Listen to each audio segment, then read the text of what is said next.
Does farming ever make you feel like you've got a leg in 2 or 3 or 4 worlds? That's just one of the topics on our third episode of Food, Flowers, and Fun, the show committed to nurturing the women farmers who feed our bodies and souls. This episode is sponsored by Penlight for Farmers, which equips farmers to recharge themselves so they can recharge their farms.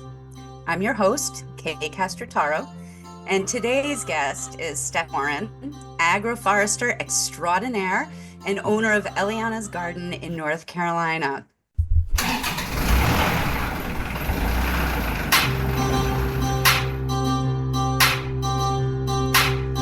If you're the woman who does it all, farm work, housework, bookwork, homework, getting up at the break of dawn, this is the podcast for you. How do you multiply by fractions now? Get away from the cares of the day. Restock, rootstock, feedstock, seedstock. Chat with women around the world who raise food, flowers, and fun. With your host, Kay Castrataro. That's me. Welcome, Stesha. Thank you. So Glad to be here. Oh, I'm so glad to have you. I am just so inspired by you. So there's a ton that I want to try to talk about with you today. But if you could just start maybe by the basics, like what do you do? Explain this agroforestry thing for those of us who might not be as familiar with it. And how did you get involved in it? Okay, that is kind of a mouthful. Start with the story. How did you get interested in agroforestry? Okay, so my name is Stesha Warren. I am a native to North Carolina, and I work for an organization based out of Southwest Virginia called Appalachian Sustainable Development. Prior to starting working for them in 2022, I guess I'm in my third year now. Prior to working for them, my husband and I have been farming since 2009 when we got married. And so I guess we're 16 years in now with farming, but with agroforestry, we're closer to 10 years in. Your Okay. homeschooling education got you into this whole farming thing, because unlike those of us who went to public schools and we were stuck in brick walls all day learning how to, parse out sentences, you were in a greenhouse learning. How did that go? So it goes back a little bit earlier than that. I started my earliest years in just outside of Boone, North Carolina, in the mountains of Western North Carolina, in a very, very rural area. We had like a 13-mile driveway. It was super, super rural. Our water was gravity fed off a creek in the coming down the mountainside. We grew a great deal of our food. My parents were hippies and homesteaders, I guess you could say.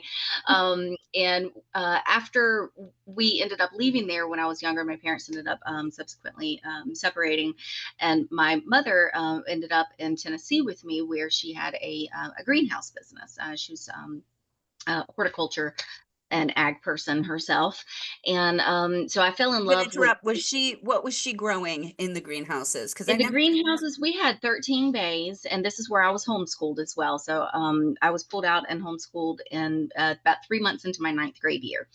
And I spent all of my time just about in this greenhouse operation. And I did not enjoy it as much back then as I do now, because that was work and I wanted to go have fun with my friends. But that's how I ended up buying my first car. A lot of my schooling was wrapped up with plants. And so when I started coming close to age, my mother was like, all right, pick a crop, grow it out. Here's, I think it was like $500 or $1,000, something like that. Here's the money to get started. You are responsible for everything. You got to learn about the crops, got to figure out how to grow them, keep them alive, keep them thriving, figure out who to market them to, sell it, keep all of your budgeting proper, and got to pay me back when you're done. And so I did that. And I fell in love with herbs, essentially. So I was growing culinary and medicinal herbs. And at that point in time, I think I was like 14 or something, at 13 or 14, I ended up doing a correspondence course. This is back before the internet was huge, and then you had paper correspondence. And I did an herbalism program with a Utah School of Natural Healing. I don't even know if they still exist or not, but in the 90s they did. And anyway, so I was buying my first car. I bought my first car with that project, and I fell in love with it between that project, growing herbs that year, and my early roots wandering around the woods in Western North Carolina. A combination of those two really projected my path in the direction that it has continued to go in since then. When I ended up going to college, it took me a really long time to decide what I wanted to do, but I ultimately ended up settling on getting my degree in agricultural education, which and a with a focus on curriculum development and agri-science. And a few years ago, I started working on my master's in natural resources with an emphasis on agroforestry from the University of Missouri. But I ended up taking this job, and then I did not have time because I also homeschool my two children who are now 10 and 12. And we have a farm, and we have backed off of our farming significantly. It's just to, sanity, and I'm sure we'll be talking about that. Yep. But yeah. So that's been my husband and I. We started farming in 2009. I mentioned we started out doing. We had about a 3,000 square foot greenhouse, or 2,700 feet square foot greenhouse, and then we farmed about 5 acres of field crops in traditional rows as well. But what we specialized in was open pollinated heirloom varieties, and really just both of us kind of nerd out on anything plant breeding and and anything that is of traditional value. And anyway, so we took that. I'm Go gonna ahead. jump in for a minute because you were talking Yeah. about the plant breeding, and you're a seed saver as well, correct? Mhm. So Yeah, I'm our assuming. business originally started out being called seed sowers, but yes, we are avid seed savers as well. Okay, so do you, how much of the actual like breeding do you do? Not a huge amount right now. We just tinker and play with it, with cross pollinations and stuff like that. And but we do try to, with certain crops, we keep them separated enough so that way we can save what we hope to be true seeds, depending upon what they are. So certain things like corn and melons and whatnot, lots of things will end up crossbreeding with each other, but trying to keep them separated. So we do play around. Play around with crossing tomato genetics a lot. Is one of our favorites. I would see what we get the next year. Have you had any successes where you're like, oh, this was really good, or experiences where you're like, oh, we're never going to do that again?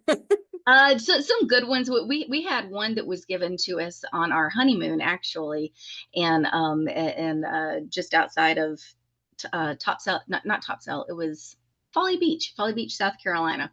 And we had a friend of the family gift us some determinate tomatoes that came off of a Amish homestead in Pennsylvania that they had brought down with them, and they were the coolest looking little tomatoes.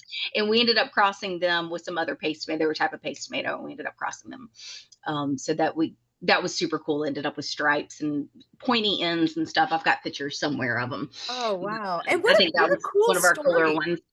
What a cool thing that you've got this whole plant story, where it started up in Pennsylvania and then it was a kind of a wedding present, and just what a neat thing. I love that.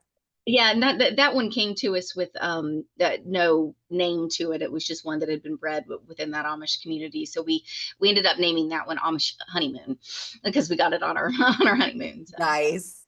Nice.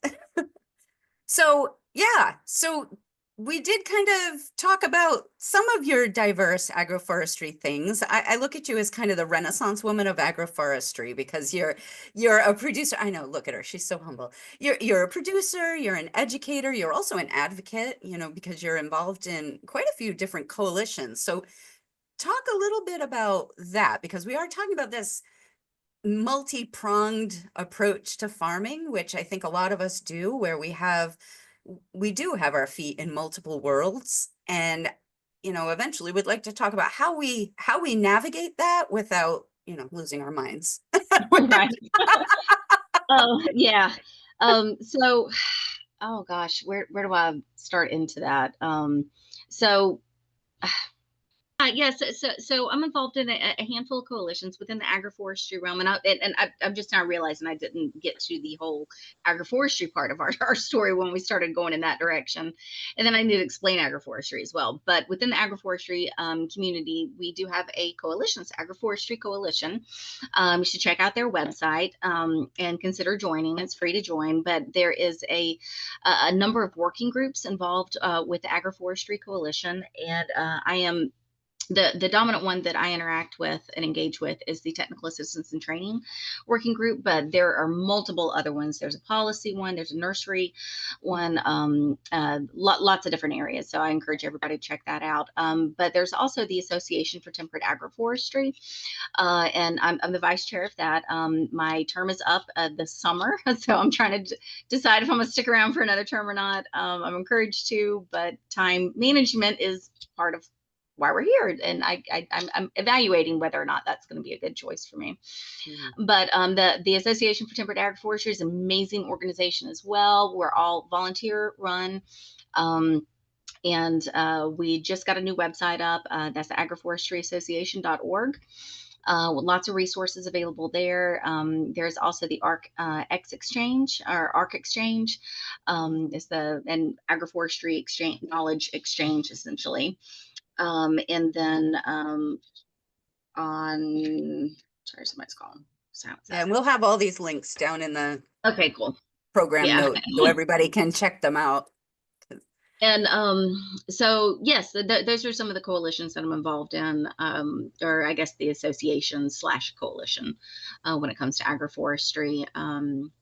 Yeah, so with I guess going back to where we ended up getting into agroforestry, we bought the land that we're on right now back in 2014. I think 2014. I think my son was 2, and it might have been earlier than that. I think, yeah, it was around that time. Anyway, we knew that we wanted to. Oh yeah, another coalition, the AFC, yeah, the AFFC. She's an advocate. No. I'm an advocate for these organizations. I love them all so much. But the Appalachian Forest Farmer Coalition, they started out as the Appalachian Beginning Forest Farmer Coalition. And when they were hugely instrumental in our path and learning, and just the resources and being able to be part of a community. I've actually, there's a link I can send to you that they took this a short video of us when we were just getting started many years ago. It's on YouTube. My daughter on my back, who's now 10, she was a baby in that video. But anyway, when we bought this property, we started plugging in botanicals that we knew we wanted to grow, and with a lot of guidance from the AFFC or ABFFC at that point in time. And we kind of got to a point where we didn't know what else to do. Like we had, planted, and they had come up, and we had planted other things and they come up, and like we knew enough to get us to there was plants in the ground. What do we do now? And so I reached out to my local cooperative extension, and she's like, never been asked that. I'm going to refer you to our state specialist, and referred me to the state specialist, who's an amazing resource, by far one of the greatest knowledge wealths when it comes to forest farming in Appalachia, Janine Davis. But at that point in time, she's like, yeah, well, check with your county extension agent, and refer me back to my county extension agent, because I've got like a way out of my range for here in the Piedmont where I'm growing to really be growing these things successfully. We've got a microclimate here. So I kind of ended up in this wall. I reached out to Soil and Water Conservation as well, and they came out and walked around with me. They're like, oh, cool, ginseng, and then taking pictures of that. They had never seen it before. And they essentially told me the only thing they could do for me was, help me burn my forest with a controlled burn. And I was like, no. That's what I don't want to do. Yeah, I don't think I'm going to go in this direction right now. I appreciate it. So I kind of oh my goodness, what a terrible thought. Like I think about that right now, and I'm like, oh, that's not what we wanted. Yeah, it was, and that was kind of my thought. That's not saying that controlled burns do not have a proper place. Of course. That is an amazing, very ancient system of regrowth and Yeah, just so many good things that can come from that if But done properly. this is your like your farmland. It's kind of like saying, Yeah, I wasn't. let's pave my cornfield. Yeah. Pretty much, that's the way it felt. So that's when we ended up really discovering the Appalachian Beginning Forest Farmer Coalition. You should check out their website as well, especially if you're within our region. And tapped into that community and continued to plant and propagate and tell everybody we can about what we were doing, and try to stay safe at the same time. Because I mean, when you go talking about these high value crops, that's not something people are usually like, hey, come look at them, let me show you exactly where they're at, um, so it's just this fine teetering of, allowing people in certain areas for educational purposes and not.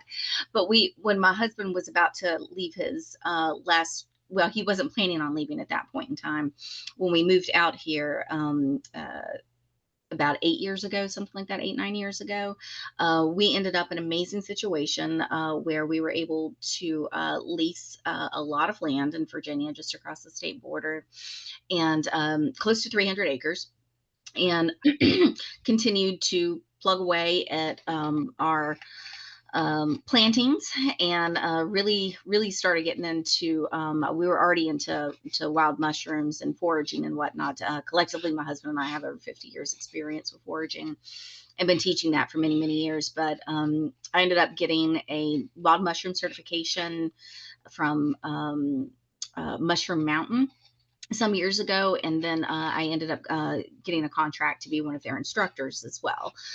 So I still contract through with Mushroom Mountain as one of their instructors for the wild mushroom identification and certification courses. And here in most states, within our region, I think there's 7 or 9 states that we're certifying now.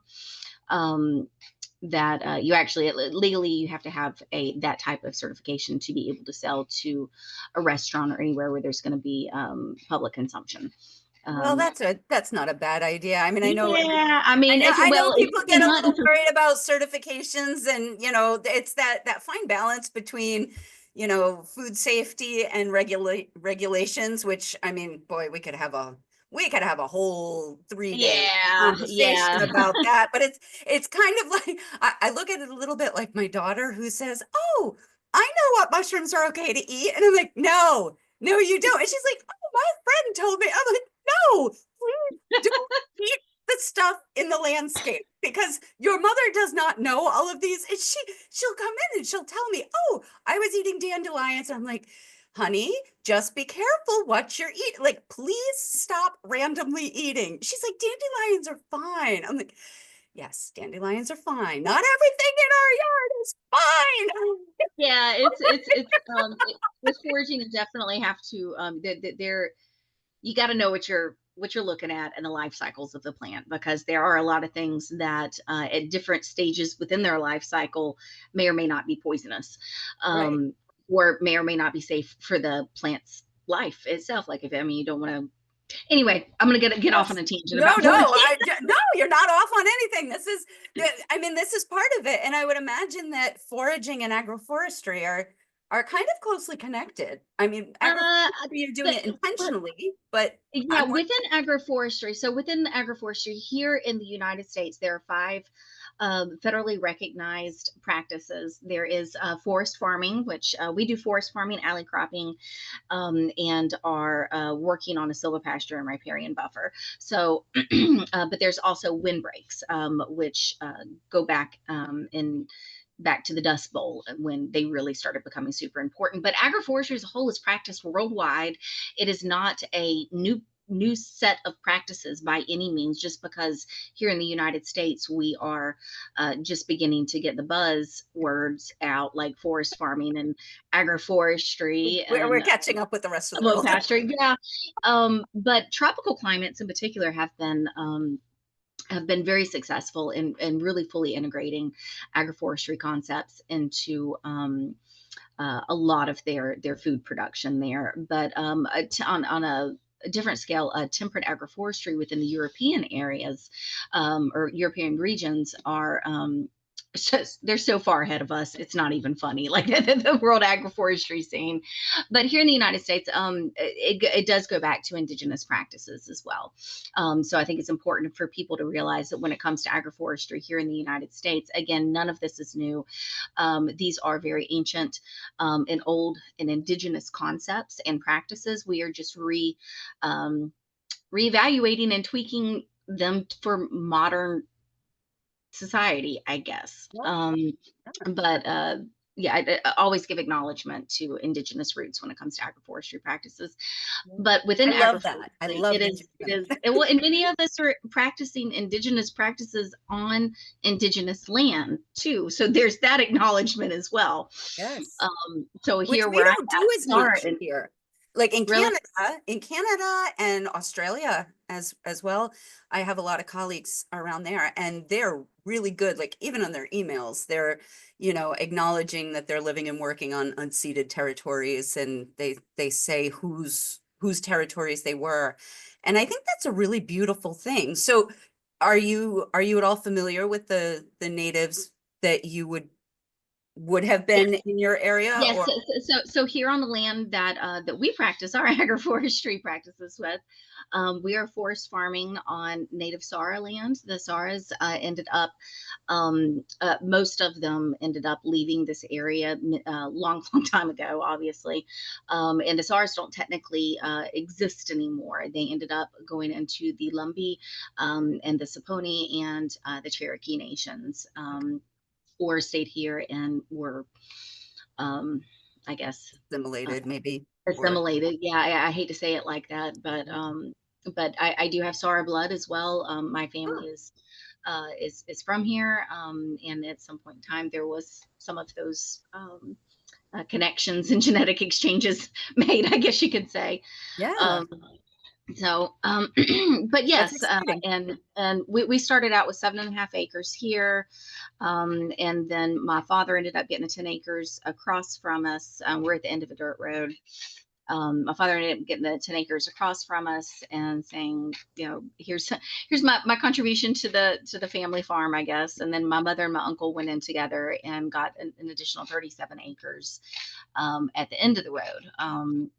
I'm very sad that the 27 of that is getting ready to be sold or getting ready to go on the market. So if anybody wants to come be my neighbor, um, be a piece of property available.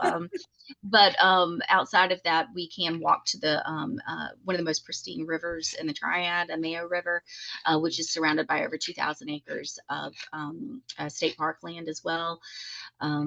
So we're very fortunate that we are found ourselves in a place that this is our forever home. When we look for property, we had a specific set of criteria all the way down to what orientation the land needed to be. Like we knew we wanted to have southeast exposure. We knew we wanted to have a creek. I wanted to find bloodroot. We needed to find yellow root. We needed to find cohosh. We knew we needed X amount of species as indicators that we were at the right place, and we were able to find all of that plus some. Here Wow. we were I had yellow very, roots, very and my thrilled. ex planted in my yard intentionally. And I gotta tell you, I'm not a fan of yellow root. I think maybe it tends to be a little bit invasive in my area. It kind of takes Are over you saying everything. rue or root? Yellow root. Yellow root. Or were Okay. you And talking yellow rue?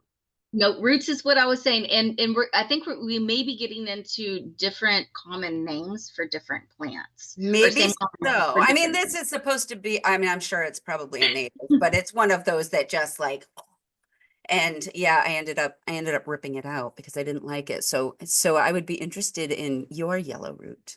Yeah, I will send you some links. I'm tempted to try to say the name of it, like the actual botanical name, but I And I don't know how wouldn't to even know pronounce on it this one. properly, Yeah. so I will end up butchering it.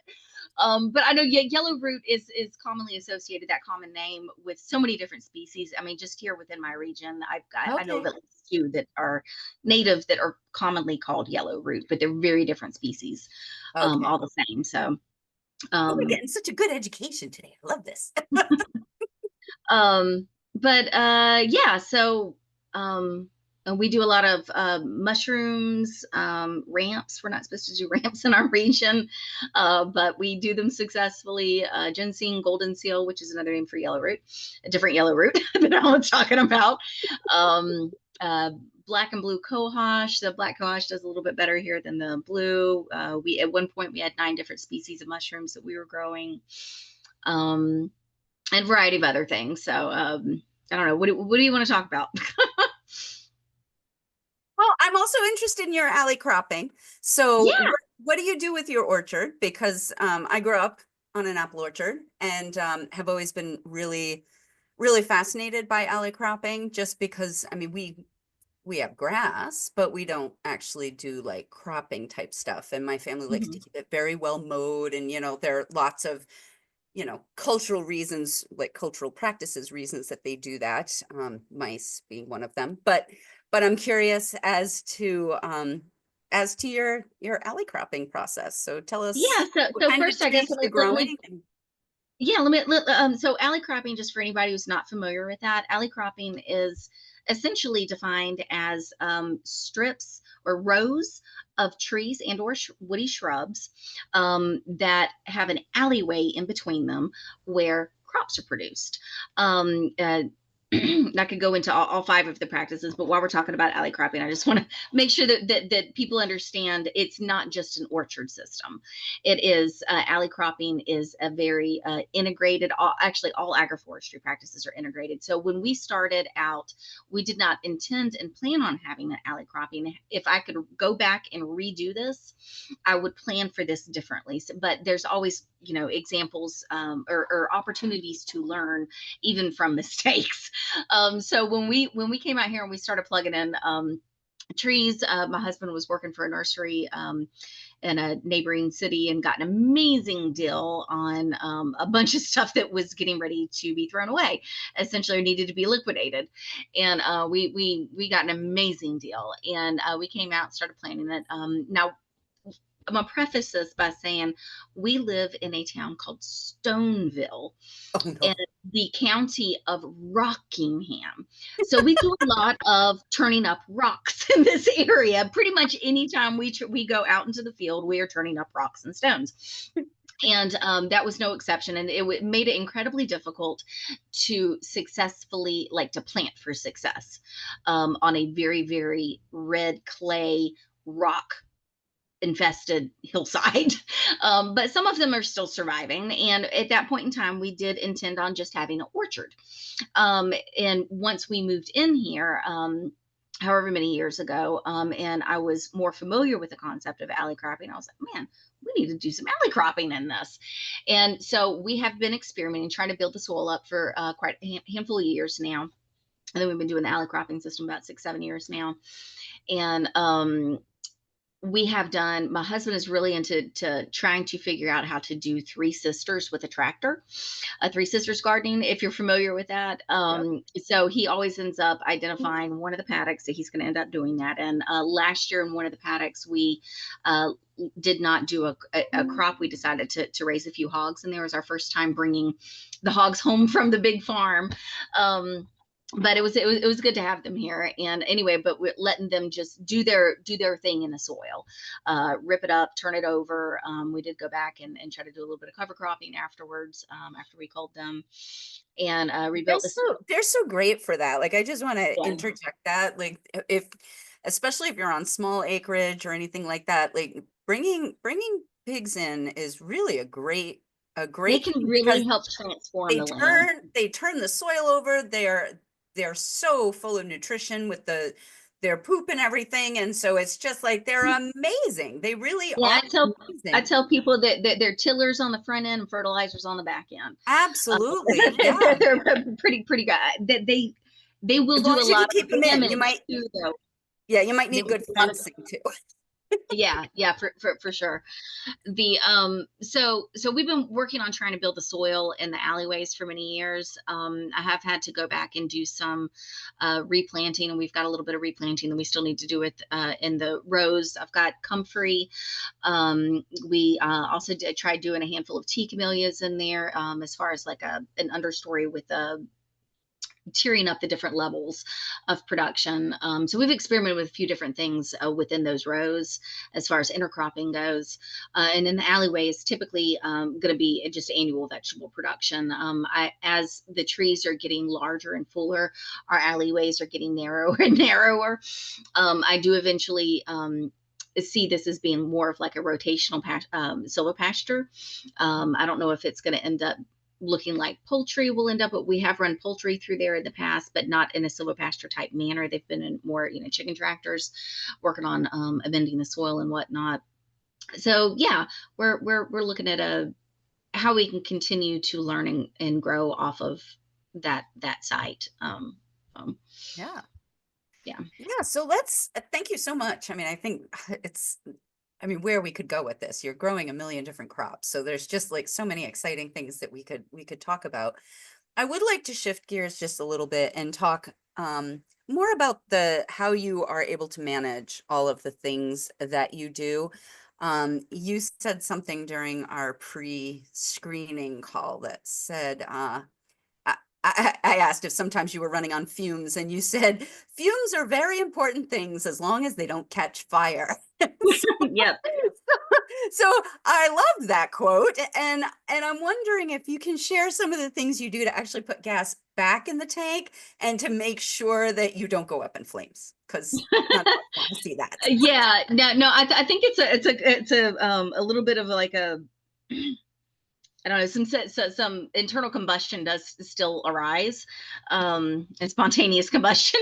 But yeah, fumes are important, but it's not good to run on just those for very long. No, I sooner or later they burn out. I think what one of the before we quit doing farmers market, the balance was completely out of hand, and I really miss market.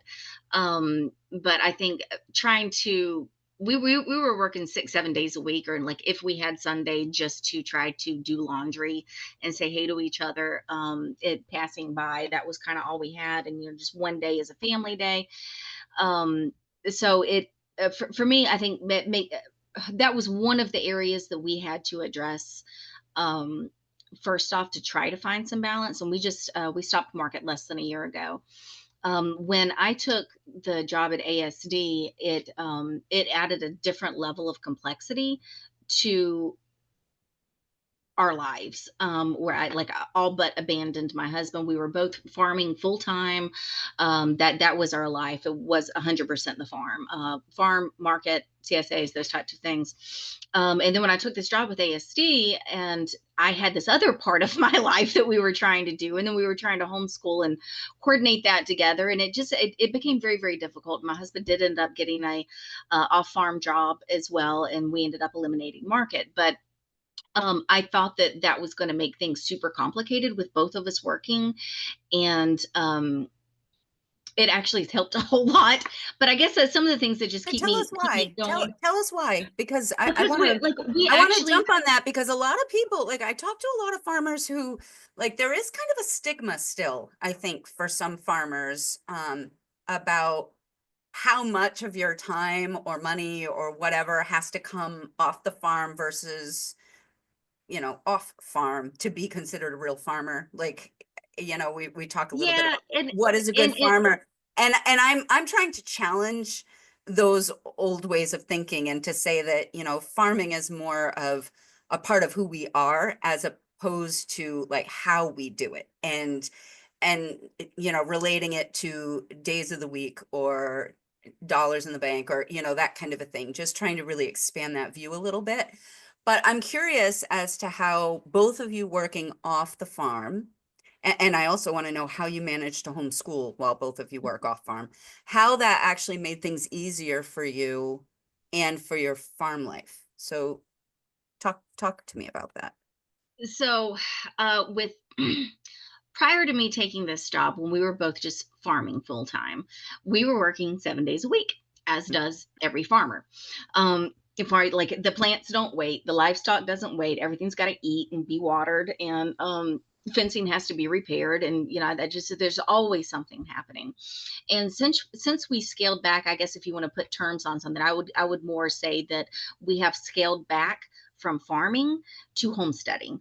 And where that line draws in people's determination of that is completely subjective. Where Yes. my mind goes into it is we're not trying to manage a farm off of our farm anymore. Like we just have our spot now that we're just trying to feed our family. We're not trying to feed everybody anymore. And I think that's in my mind, that's where that difference goes into. Like we still have a farm, but we are not farmers anymore. We are homesteaders who have a farm. Does that make sense? It does. But Oh, we that's do still technically have a farm. I mean, we still file a Schedule F. The government has all of their own determinations on yep, $1,000 of what a income. farmer is as well. Yeah. And not even But, income. Actually, it's $1,000 of production. So, yeah. you And know, that could go from anything from firewood to, to beef. Like, I mean, yeah. And it's 10,000. foodstuffs doesn't take long to get to $1,000 of production Yeah, to these say the days. least. We start dealing with within the agroforestry world, like forest farming is really difficult because it has really long term crops. Like you may not be harvesting something for 6 to 10 years, you know. So like where that line goes. But anyway, back to like staying sane. So getting up in the morning, honestly, and like I get up every morning at 5:30 in the morning, and I get up and I make my bed once we're all out of it. But like just that simple act of just getting up and starting my day clean and is really just like mentally puts me into a good place the rest of the day, most mornings anyway. And I have a really, really hard time like stopping my work day. I probably would work until I collapsed if I was allowed to. And that's because I love what I do. But my husband has been very good about now's your stopping point. Like like you're off work now. Because you work at home. You work Yes, from yeah, home, yeah, even though it's an off. Yeah, I just wanted to yes, let our listeners know that although it's an off farm job, you are working on at the home. Yes. I'm in my home office at right now. home, remote. My my You are working my remote. children are in the next room doing their schoolwork, so Good job, kids. they're pretty amazing. But yeah, so like I think it's pretty important just to have a good way to initiate your day, when it comes to either just going into your day or going into your work day. Just having something that is consistent, that can give you a good outlook on life. It may be your cup of coffee, it may be watching the sunrise. For me, it's just like making my bed because I'm sitting in my bedroom most of the day working, and I'm looking around having a clean space. Like it keeps me mentally clearer. I don't say clear, but clearer. So And that's just tough. making So sure that your you bedroom find, is your office, huh?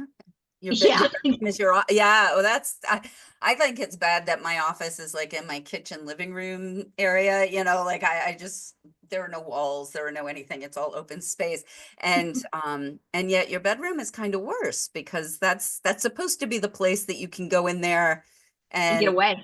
right. Well, and again, we have a really small house and it's just the three of us, but like I sleep in a Murphy bed in the walls in the living room. So, and I guess now that I'm saying it, I'm like, well, maybe it's not so different after all. But I find that transition to be really hard when you're multi-using your space because it is so easy and work, like, can I just say, in my opinion, work is so much more fulfilling in some ways than housework and even parenting, because I love my children and I want them to grow up to be amazing people. And it's work, work, work all the time, and it never stops. Whereas even if you've got when you've got this other work, we're doing this podcast, it's totally great. There will come a time when we're like, oh, time's up, we're gonna go, and you close the podcast and you have it and it's there and it's a product. And it's like, oh, look at that, I did this. I wrote an article today. Oh, look at that, it's online, you can read it. And those other jobs, they just kind of, you just keep doing them. Like, is the laundry ever really done? Are the dishes ever No. really washed? Is the house ever really clean? And I think that that's actually, now that you bring that up, that is another strategy that I've had, like when it comes to managing my house, with cleanliness and the gardens and the animals and all of that kind of stuff. Like on a beautiful day, I don't want to spend part of my day inside cleaning, and then go outside and work in my garden, track a bunch of mud inside. So like one of the things that I will make it a deliberate decision. I'm going to work outside today, and the house can wait.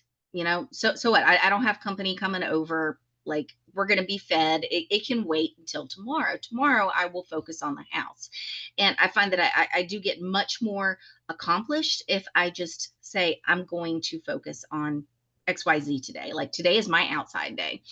um and what I've had to do with my scheduling is that's something I'm still trying to work out right now, like homeschooling and having a personal business, even though we have downsized significantly within our business, and it's not our sole means of income anymore. There still has to be some, financial management has to happen there. How much, like, do we have money to buy feed for 70 birds? Do we really need 70 birds anymore? We're not doing market anymore. So like, having to figure all that kind of stuff out. But going from the transition from my day job now to transitioning to my personal business or transitioning to homeschooling is really difficult. Like it really is kind of like you're saddling life and trying to walk with a foot in two different areas, especially when it comes to like the children.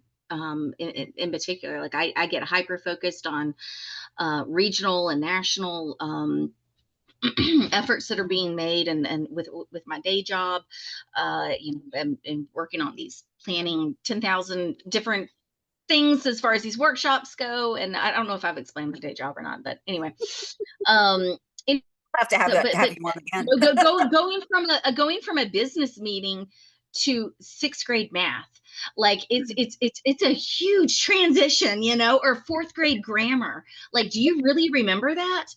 And it's a shift that has to happen, and going from super business oriented to playful mom again. And that transition doesn't happen in the brain immediately. I mean, it's not an on off switch. It's something that you got to mentally manage and be present in a moment and constantly have to be readjusting to. So I have found when with the federal funding freezes has affected the nonprofit that I work for a lot.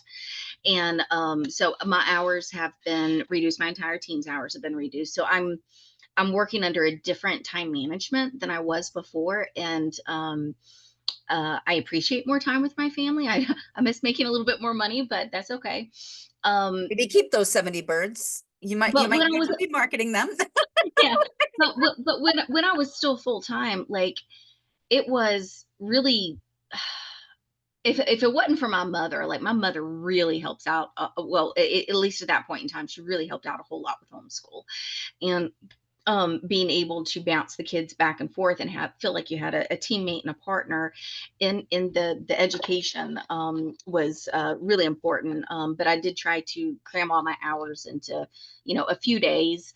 I'm very fortunate in that my schedule is flexible. I know a lot of people, if it's not 9 to 4 or 8 to 5 or whatever it is that somebody works, that's not nearly like I can press pause on my work life and go into the next room and check on my children, or go make them a nutritious lunch. um but so it is a constant balance, and challenge to try to find some equilibrium between soccer and kids and fourth grade math and all the things, and work and livestock and forest management and all of that. So and Yeah.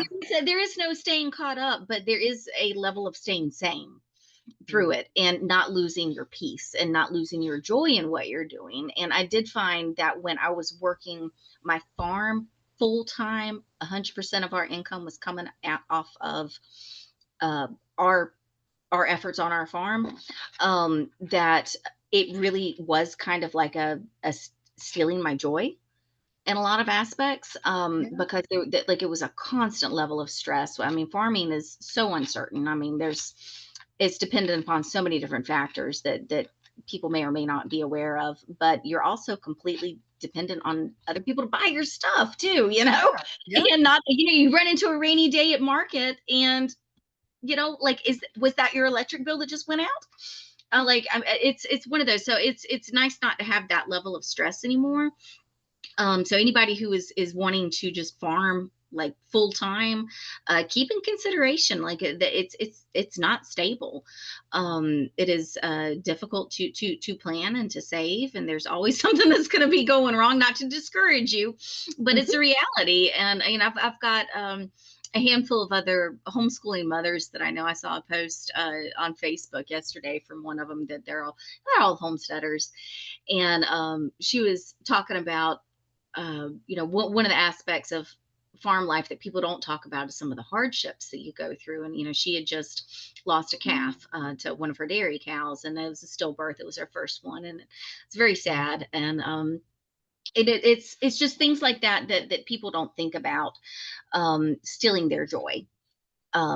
Because you have to navigate that. I think that's there is a lot of emotional pressure on farmers. And I mean, the death of a calf is one of those things, because yes, you're facing life and death, life and death, life and death. There you go. I can talk every day. And in some respects, it's like, well, that's just a part of life, which is true. And it's also hard. Like, you have to be able to process all of that and kind of let it go and grieve it and then move on, as you say, without losing your joy. And that is something that, is really close to my heart for farmers. And what I like is that you seem to have really looked at some of the priorities that you want to have in your life. Homeschooling your kids is one of them. Having a little bit more economic security seems to be one of them, some more stability, and still keep that farming life going, still be producing a significant amount of crops, it sounds like. So I really love that, because I think a lot of times farmers tend to get into an all or nothing mindset. Like, it's either full-time or it's not farming at all. Or Mhm. it's, we're either doing this crop or we're not farming at all, or all of this stuff. Whereas there is such a huge range that we can create within our farm lives that can meet so many more of our goals as we wish to. Hello. Did you get tired of doing homeschooling? I need help on it. She's waiting on me to come help My her. brother's But not you know willing. what? We are going to ask your mom to give us one piece of advice that she wishes every farmer had. Do you think what advice would you give to a farmer? You're a little farmer. What advice would you give? Plant onions near your other crops so that the animals don't eat them. They don't like onions. I totally love you. Okay. Can I just say, like, and how old are you? 11? 10. 10. Yep. Okay. There you have it, boys and girls. There you are amazing. I love you. So we're going to plant onions. Okay. That's one thing we need to do next to the other. We're going to intercrop our onions.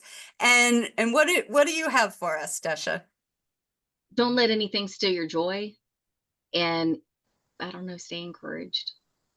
Stay encouraged. I guess that's my biggest thing right now, is just people stay encouraged, because we have such a loss of farmers right now, across our nation. Like, we're losing farmland, we're losing farmers, and most farmers have to have off-site jobs.